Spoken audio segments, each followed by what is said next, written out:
reporting earnings this week. Which one should you be watching? It's a hard choice this week, but there's five that are, heavily talked about on the chat boards. Many of you own them. There's some growthy names, some big brands. What are they? Let's dive right in. The first stock is the popular YETI, ticker YETI. And look at its track record. It has not missed since its IPO in 2018. That's very impressive given that we're in a pandemic. So they have the perfect track record, but that hasn't helped the stock, as year to date, it's now down 37%, although it's gotten a little boost off those lows there, up 20% in the last month. It is cheaper than it used to be in 2021, but I wouldn't call it dirt cheap, trading around 17 times, but that's in line with the overall stock market. So what is the future for YETI shares here? We don't know. This could be the bottom or maybe not, but it was formerly an expensive growth stock and now it's not. So I'm going to be watching YETI to see what is going on with their business here in 2022 and whether or not this could be a stock to buy. Then we're going to switch over to another big branded name, Crocs, ticker CROX. And it too has a good earnings surprise tracker record with just the two misses in the last 5 years, including one right when the pandemic hit.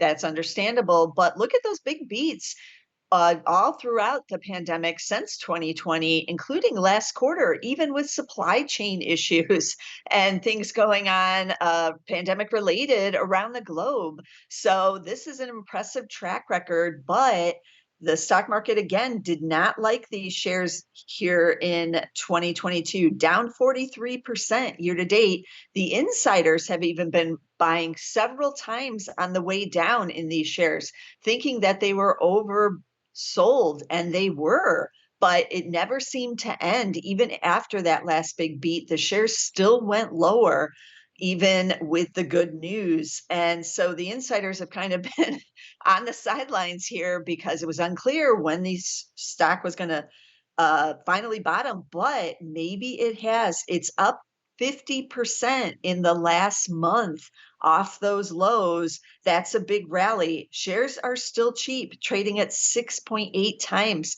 forward earnings. What is happening with the shoe side of things? It usually does well, even in a recession, because they're a little bit cheaper item and it's easy to update your wardrobe with shoes. So Crocs has been hot, but nobody's wanted it. Could this be the start of a nice rally here? We will see.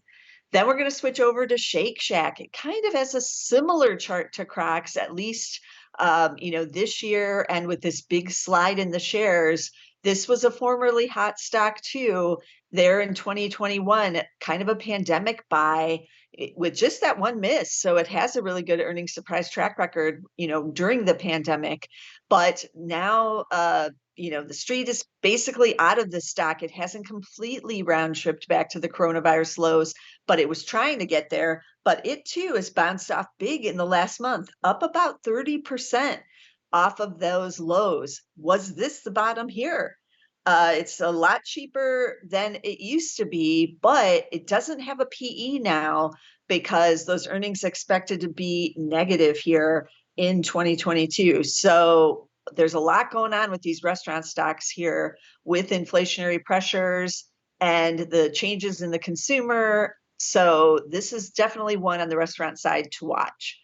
Then we're going to switch over to tech with Twilio. So this is one we check in on every quarter because it's got the earnings surprise track record of perfection, no misses at all, and super huge beats, including last quarter. Those big long green arrows are big beats, but the street hasn't wanted to be in this one either.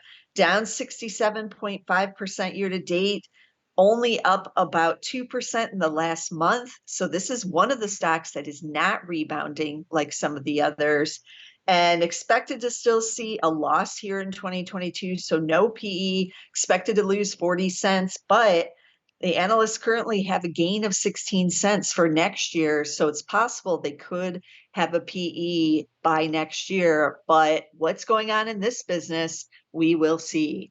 Then we're going to wrap it up with a little bit different of a chart, something at least a little more positive here. EOG Resources, ticker EOG, on the energy side. We're getting a lot of energy stocks reporting this week. Many of the explorer and producers, as they're called, these are the companies that are drilling for the oil. And that is where things are good. So both oil and natural gas spiking to multi-year highs. That means bigger earnings for a company like EOG Resources. And the shares have been off to the races from those coronavirus lows that didn't happen until November of 2020, right when the vaccine came out, is right when all the energy stocks started to turn. They have a good track record since that happened, with 6 beats in a row out of the last 7 quarters there. But shares off big off those highs as WTI and natural gas prices have retreated from the highs. That means these shares are down. They are still up 21% year to date. And over the last month, however, they're down 2.9%, but really down quite considerably off those highs. They're cheap, trading at 7 times. Dividend is yielding 2.7%, but there is a special and a share buyback. So you're not just getting the 2.7% with EOG. They are one of the big drillers in the Permian. So this is definitely one of the big producers you want to be watching this week. So as you can see, there is a lot going on this week, but it doesn't end here. It's still busy for the next several weeks, especially as we start to get more of those retail names in. I'm going to be watching those really closely, given all the recession fears and inflation pressures. That's going to be a key industry. So you don't want to miss a single episode of the Earnings All-Stars. You can get us on Zacks.com/YouTube. Get all the charts I tweet out on Twitter under my name, just Tracy Reineck. You can also get them on StockTwits, but be sure to get us somewhere, and I'll see you again next time with some more earnings charts.